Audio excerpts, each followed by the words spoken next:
అతిపెద్ద షాపింగ్ ప్రపంచం సిఎంఆర్ మన కరీంనగర్ లో ప్రముఖ సినీ తారలచే ఆగస్టు 9న గొప్ప ప్రారంభం.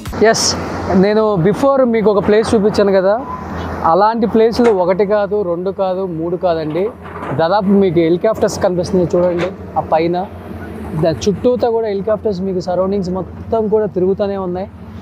ఎప్పటికెప్పుడు నిఘా పెట్టి చూస్తూనే ఉన్నారు. మళ్ళీ ఇంకొకసారి ఇలాంటి ఒక ప్రళయం సంభవించబోతుందా, అసలు ఏంటి అనేది కూడా ప్రతిదీ కూడా చిన్న జాగ్రత్తలు కూడా తీసుకొని, ఎందుకంటే కొన్ని వేల మంది లోపల రెస్క్యూ టీమ్ అనే వాళ్ళు పనిచేస్తూ ఉన్నారు. ఎందుకంటే బాడీని వెలికి తీసే ప్రయత్నం చేస్తున్నారు.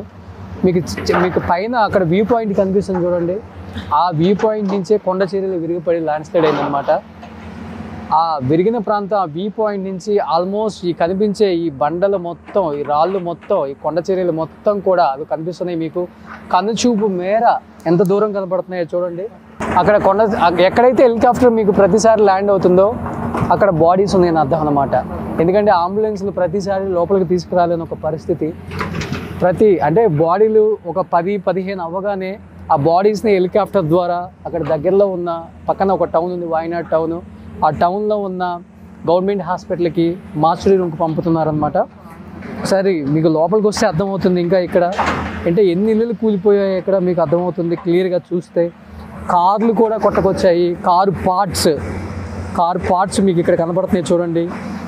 అంటే మనుషులు మాత్రమే కాదు, అంటే చాలామంది చెప్పారు, నేను కూడా కొన్ని చూశాను. మొండాలు ఒక చోట ఉన్నాయి, తలలో ఒక చోట ఉన్నాయి, బాడీ ఒక చోట ఉంది, కాళ్ళు ఒక చోట ఉంది, చేతులు ఒక చోట ఉన్నాయి. అలానే కార్లు కూడా మీకు కనబడుతుంది. కార్ అక్కడ కంప్లీట్గా కారు చూడండి. అక్కడేమో బ్యాక్ పార్ట్ ఉంది, ఇక్కడేమో ఫ్రంట్ పార్ట్ ఉంది.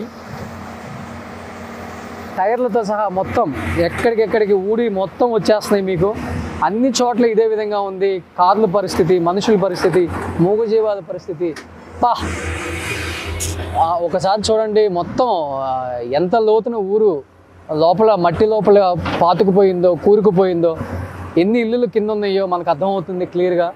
ఆ కనిపించే ప్రాంతం నుంచి మొత్తం కూడా ఒక నదిలాగా ప్రవహించి, అంటే మనం వాటర్ ఫాల్స్ని ఎంతగా ఎంజాయ్ చేస్తాం, ప్రతి చోటకి వెళ్ళినప్పుడు వాటర్ ఫాల్స్లో మనం స్నానం చేయటం, అంటే వాటర్ ఫాల్స్ని అంతగా ఎంజాయ్ చేస్తాం. అలాంటి వాటర్ ఫాల్స్ అండ్ అలాంటి ఒక కొండ చర్యలు విరిగి పెడితే ఆ ప్రళయం ఏ విధంగా ఉంటుందో కళ్ళతో చూస్తే అర్థమవుతుంది. ఎప్పుడు కూడా మనం దాదాపు ఇన్ని సంవత్సరాలు ఎప్పుడు చూడలేదు. 2019లో కేరళలో ఫ్లడ్స్ వచ్చాయి కూడా.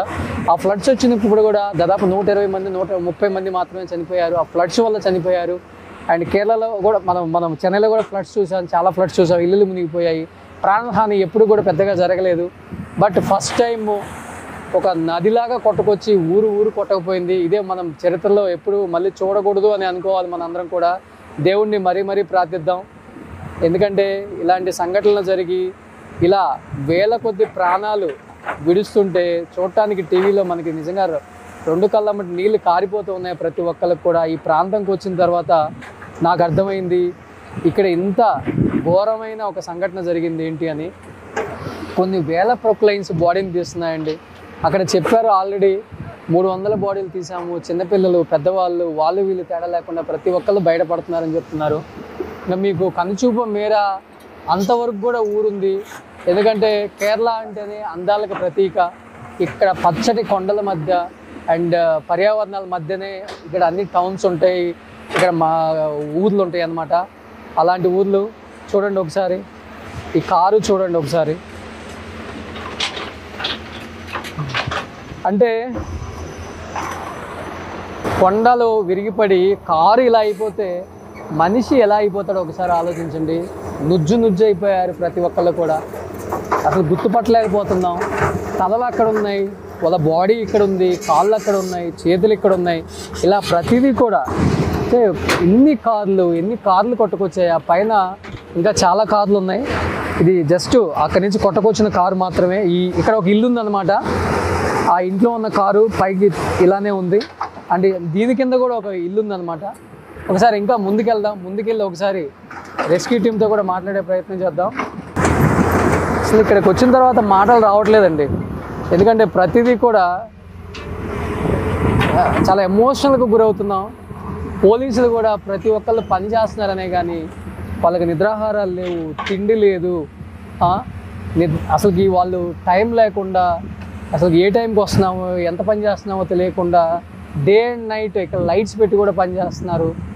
అండ్ కనీసం వాళ్ళ బంధువులకైనా ఇద్దాం వాళ్ళ బాడీలను ఒక చిన్న ప్రయత్నం చేస్తున్నారు వీళ్ళందరూ కూడా.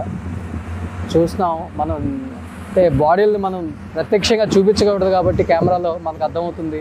ఒక్కొక్క ప్రొక్లైన్ తీసినప్పుడు ఒక్కొక్క బాడీ లేచి వస్తుంది అసలుకి.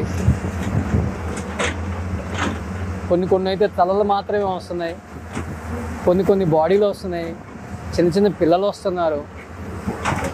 మన కళ్ళతో చూడలేని ఒక సంఘటన ఇది అని చెప్పుకోవచ్చు. నిజంగా మన కళ్ళ ముందు ఇన్ని బాడీలు, వెరీ సాడ్.